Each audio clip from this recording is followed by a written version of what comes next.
عشان كذا في رمضان الماضي أحد الإخوة في المعتكف، والله العظيم ما أنسى هذا الموقف إلا أن يشاء رب العالمين.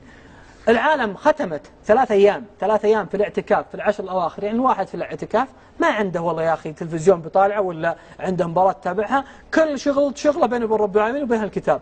جلس 3 أيام في آية واحدة. العالم اللي معه في المعتكف ختموا 3 أيام يقرأ الصباح في الليل العصر. فقالوا فلان وش فيك أنت يعني إلى الآن كنت في النحل من قبل 3 أيام وإلى الآن في النحل؟ قال لي مو بعد أزيدكم من الشعر بيت بل من القرآن آية، أنا ما تعديت آية واحدة، لكن والله العظيم إنها عاثت في قلبي، لا فعلت فيه الأفاعيل، علمتني إني فاهم غلط إلى الآن. كلها سنين راحت فاهم غلط. إيش الآية دي؟ آية يا شيخ لو فهمناها القضية يا جماعة أحبتي، هذا القرآن ما نزل عشان تقراه، والله قال الله عز وجل عن هذا القرآن العظيم ليدبروا كتاب أنزلناه إليك مبارك ليدبروا، ما قال ليقرأوا، ليدبروا آياته، هذا التدبر هنا. إيش قال بعدها؟ وليتذكر أولو الألباب. واحد قرأ آية قال أثرين نضيع نفسي بها الفقراء كلهم، وإنه والله ما في واحد منهم بيقول كلمة بوقعها اعتمد إلا إذا اعتمدها رب العالمين، فأتعب نفسي مع الضعوف. ليش؟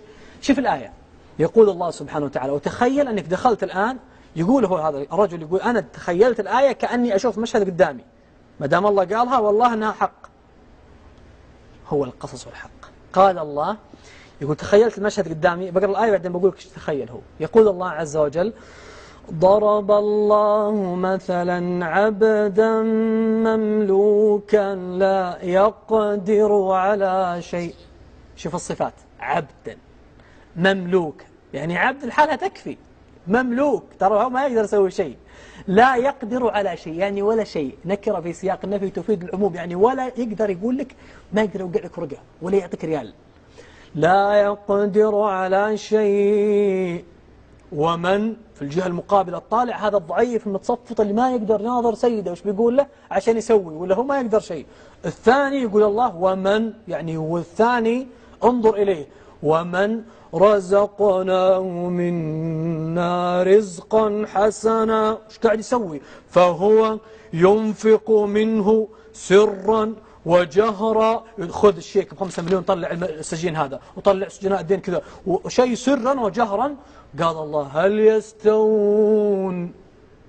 يقول زي بعض. أنت لو محتاج وشفت هذا المتصفط المسكين اللي ما يقدر على شيء وذا اللي قاعد ينفق سرا وجهرا، بتروح لمين؟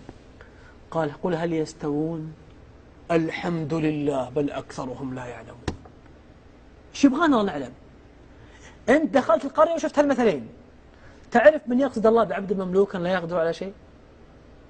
يقصد الملك عبد الله ورؤساء الدنيا وأوباما وملوك الأرض كلهم، يقول كل هؤلاء عبيد مملوكون ما يقدر يوقع ورقة لأن أقول له وقعها. لكن المشكلة رحنا لها الضعيف اللي ما عنده شيء وقلنا عطنا. طيب هو والله ما يقدر، عشان كذا الله عشان يفصل القضية كلها قال وفي الأرض آيات للموقنين وفي أنفسكم أفلا تبصرون. شوف الصاعقة.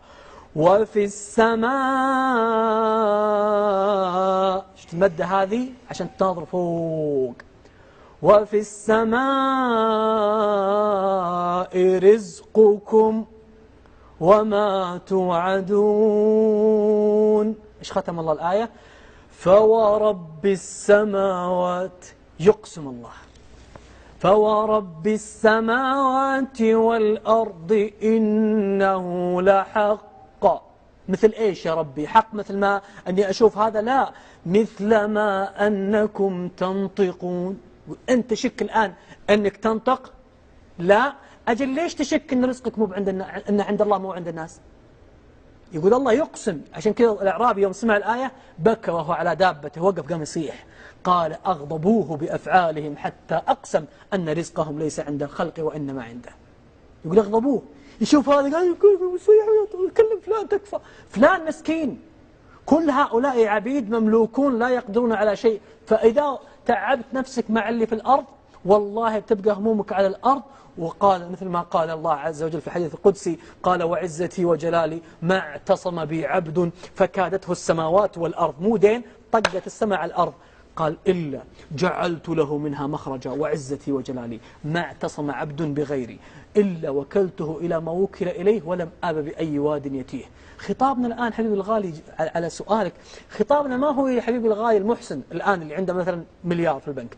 نحن لا نقول لك تكفى حبيبي الغالي عطهم، لا لا لا، نحن نقول أنت فقير ونحن فقراء وهؤلاء فقراء، فنقول لك أنت مثل ما هذا فقير لك بعد الله أنت فقير إلى الله، فإن جالسين سماسرة نسعى لك عشان تأخذ من عند رب العالمين.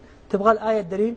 الآيات كلها. عشان كذا الله سبحانه ما يقول وأنفقوا من مالكم اللي أنتم حقكم، لا لا لا، وأنفقوا مما رزقناكم.